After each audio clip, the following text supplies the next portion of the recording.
열왕기상 6장, 7장은 솔로몬이 성전을 건축하는 장면으로 나오고 있습니다. 성전 건축과 함께 왕궁 건축을 했는데 그들이 합하여서 우리에게 소개가 되고 있습니다. 이제 6장은 전체적으로 성전 건축에 대해서 얘기를 하고 있습니다. 1절에서 이렇게 시작하네요. 이스라엘 자손이 애굽 땅에서 나온 지 480년이요. 솔로몬이 이스라엘 왕이 된 지 4년 15월 곧 둘째 달에 솔로몬이 여호와를 위하여 성전 건축하기를 시작하였다라고 해요.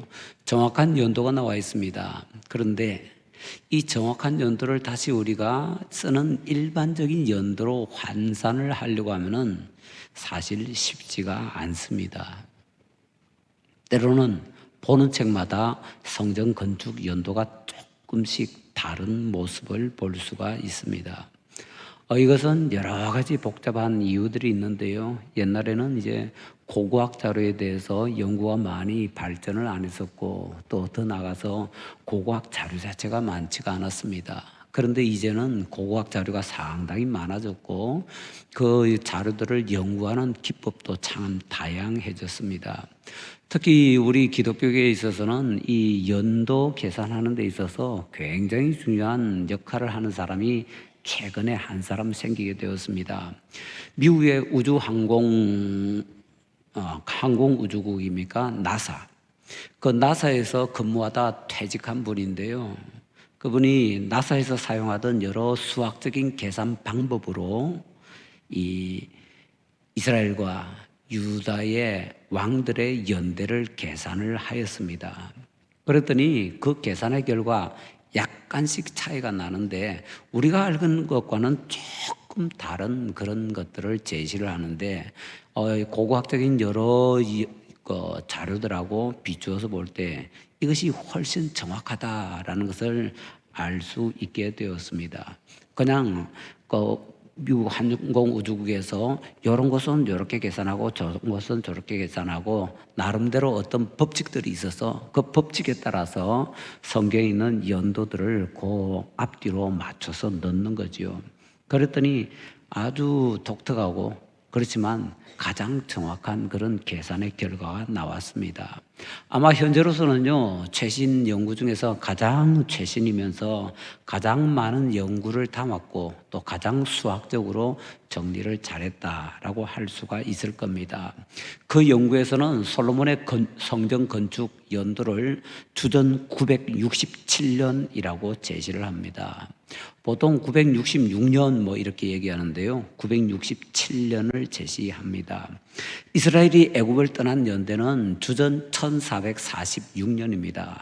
1446년에서 이제 480을 빼면은 967년 정도 나오게 되어 있습니다. 단 성경에서 이 연도 얘기를 할 때는요, 우리가 보통 사용하는 만 개념이라기보다는 연 개념입니다.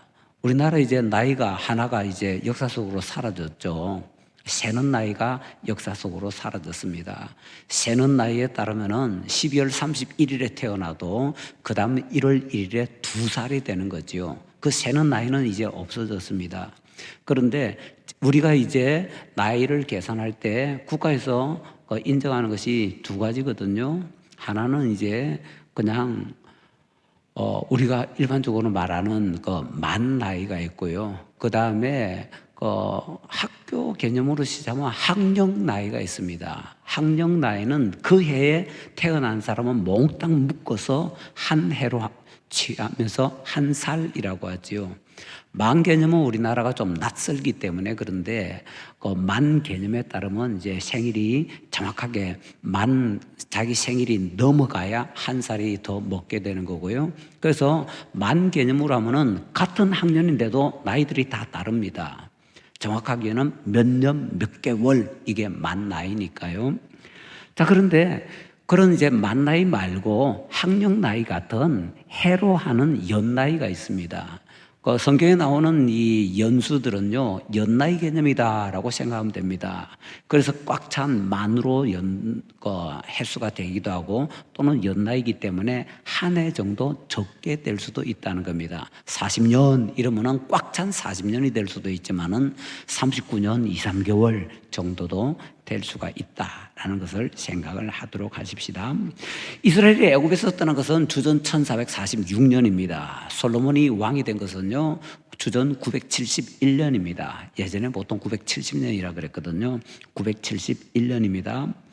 자, 그 연구에서는 다윗이 죽은 해는 성경에 나오지 않거든요. 사울이 죽은 해도 성경에 나오지 않습니다. 그래서 사울이나 다윗이 죽은 해를 추정을 하는데 그 연구에서는 다윗이 죽은 해를 어떻게 추정을 하는가 하면은 다윗이 주전 969년에 이제 죽었다라고 추정을 합니다. 그렇게 되면은 어떻게 되는가 하면은 솔로몬과 다윗이 공동왕으로 2년을 있었고요. 그 다음에 이제 솔로몬이 다윗 죽고 나서 단독 왕이 되게 되는 거죠. 여기 나오는 솔로몬 왕의 4년이라는 것은 공동왕을 포함한 겁니다. 그래서 주전 971년에 솔로몬이 다윗과 함께 공동왕이 되었고 거기서부터 4년을 따지면 967년이 성전 건축 연도가 되게 되는 겁니다. 뭐 복잡한 얘기를 합니다. 왜 이런 복잡한 얘기를 합니까? 이유가 처음에 나온 애굽에서 나온지라는 표현 때문입니다. 성전 건축하고 애굽에서 나온 거하고 별 상관이 있나요? 애굽에서 나온 건 출애굽이죠. 출애굽과 성전 건축이 그렇게 크게 연관이 돼 있을 것 같지 않습니다. 그런데 가만히 생각하면요, 이것을 보고서 이제 신학자들이 어떻게 얘기하면 이렇게 얘기합니다. 출애굽을 지금 여기서 얘기하는 것은 성전 건축이 출애굽과 성격이 비슷하다라는 것을 보여주기 위해서라고 합니다. 이게 뭔 소리냐? 성전 건축이 왜 출애굽과 성격이 비슷하지? 그래서 다시 이제 보면은 이런 얘기를 합니다. 출애굽은 하나님께서 선택을 하셔서 은혜를 부어주셔서 은혜로 출애굽했습니다. 그러니까 출애굽은 멋지게 시작을 잘한 겁니다. 그런데 출애굽을 그렇게 하나님께서 시작하셔서 선택하시고 멋지게 은혜 부어주셔서 잘 시작했는데 그 다음에는요, 이스라엘 백성들이 불순종하잖아요. 광야에 불순종 막 합니다. 그래서 그냥 사실은 가데스 바네아에서 모두 다 죽게 되는 그런 벌을 받게 되는 것이지요. 결국에는 출애굽은요, 은혜로 시작했다가 불순종으로 망하는 것이 출애굽입니다. 지금 열왕기상에서는 솔로몬의 건축을 어떻게 보여주는가 하면 그 출애굽과 성격이 같다라고 보여준다는 겁니다. 무슨 얘기입니까? 성전 건축을 시작할 때는 멋지게 시작합니다. 하나님의 뜻에 따라서 하나님께서 솔로몬 보고 성전 건축을 하셨고 그래서 성전 건축을 그대로 합니다. 그런데 문제는 우리는 알잖아요. 성전을 건축한 다음에 어떻게 되지요? 솔로몬이 점점 불순종하면서 하나님으로부터 떠나잖아요. 마지막에는요, 하나님 버리고 세상으로 나가버리죠. 그러고 나서 다시 이래 보면 출애굽 연도를 말할 필요가 없는데 출애굽 연도를 말하고 있는 것은 바로 이것을 보여주기 위해서다. 맞는 말이네요. 성전 건축은 멋지게 하나님의 은혜로 선택으로 시작을 했는데 나중은 사람의 불순종으로 인해서 결국에는 망하게 됩니다. 결국에는 이 예루살렘 성전을 하나님께서 버리시게 되고요, 바벨론의 느부갓네살에 의해서 완전히 파괴가 되는 겁니다. 그냥 그런 글구 하나 가지고 그런 장황한 해석을 할 수 있느냐? 이런 해석을 할 수 있다. 오히려 이것이 맞는 해석이다라고 보여주는 내용이 중간에 나옵니다. 우리가 읽던 말씀 가운데에서 하나님께서 말씀하시는 장면이 성전 건축 얘기하는데 중간에 딱 끼어 나옵니다. 11절부터 13절입니다. 11절에 이렇게 나오죠. 여호와의 말씀이 성전 건축 얘기하는데 왜 성전 건축을 다 끝내지도 않았는데 만약에 이 말씀이 나온다면은 6장과 7장이 성전 건축에 관한 거잖아요. 7장 마지막에 이 말씀이 있으면 딱 맞습니다. 그런데 6장 중간에 이 말씀이 왜 나오는가? 물음표를 던져봐야 됩니다. 자, 6장 11절부터 13절을 다시 한번 볼까요? 여호와의 말씀이 솔로몬에게 임하여 이르시되, 그러면서 뭐라고 합니까? 네가 지금 이 성전을 건축하니, 성전 건축 마치지도 않았습니다. 성전 건축 중에 놀랍게 하나님께서 이 말씀하시는 겁니다. 내가 만일 내 법도를 따르며 내 율례를 행하며, 여기서 내가 만일이라는 게 중요합니다. 만일 내 법도를 따르며 내 율례를 행하며 내 모든 계명을 지켜 그대로 행하면 내가 내 아버지 다윗에게 한 말을 네게 확실히 이룰 것이요, 내가 또한 이스라엘 자손 가운데 거하며 내 백성 이스라엘을 버리지 아니하리라.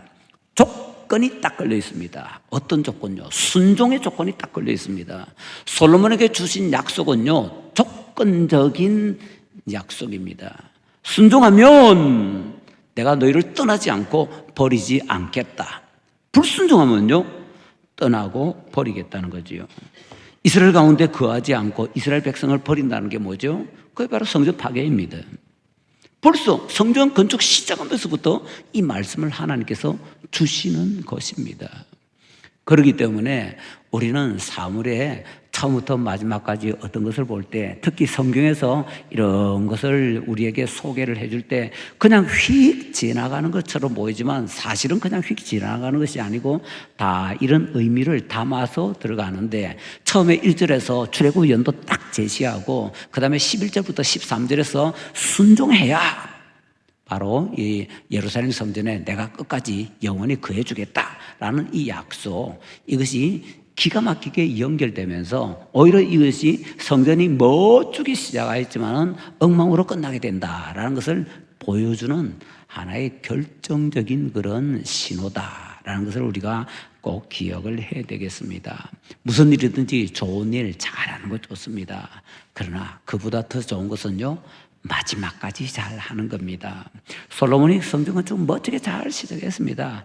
마지막까지 잘 해야 됩니다. 오늘 우리 주일학교 학생들이요, 학교에서 멋지게 발표하고 그래서 시상을 많이 받아서 오늘 이제 시상식을 하게 되었습니다. 뭐 시상 이런 거 통해서 받았습니다 하고 시연할 수 있는 것도 시연을 하게 됩니다. 우리가 우리 주일학교 학생들에게 간절히 바라는 것은요, 이렇게 멋지게 시작 잘하고 있잖아요.